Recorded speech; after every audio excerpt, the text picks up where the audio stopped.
Hello friends, welcome to our channel. Friends, आज आपण पाहणार आहोत कोर्टाची डिक्री म्हणजे काय.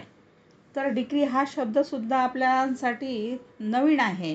प्रत्येकाला कोर्टात गेल्यानंतर डिक्री, जजमेंट हे ऐकायला मिळते. तर डिक्री म्हणजे काय, नेमकं प्रत्येकाच्या माइंडमध्ये हा प्रश्न उत्पन्न होतो. तर आपण पाहूया आज डिक्री म्हणजे काय. तर एखाद्या दाव्याचा निकाल झाला की त्याचे दोन भाग असतात. एक म्हणजे डिक्री, त्याला आपण मराठीत हुकुमनामा असेही म्हणतो, म्हणजे डिक्रीलाच आपण हुकुमनामा म्हणतो. आणि दुसरा म्हणजे जजमेंट. जजमेंट आता सर्वांनाच माहिती आहे की जजमेंट कशाला म्हणतात. जजमेंट की ज्याला आपण मराठीत न्यायनिर्णय म्हणतो. आता दोन्हीमधील फरक समजावून घेऊया. म्हणजे हुकुमनामा हे न्यायनिर्णयाबद्दल फॉर्मल एक्सप्रेशन असते, म्हणजे तुमच्या दाव्याचा निकाल काय झाला आहे हे डिक्रीमध्ये नमूद असते.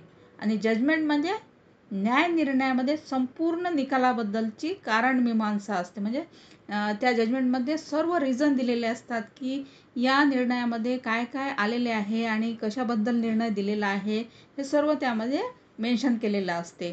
तर डिक्री ही 5 ते 10 ओळींची असते फक्त, आणि जजमेंट हे 17 ते 20 पानांचे असते. तर ही होती माहिती डिक्रीबद्दल.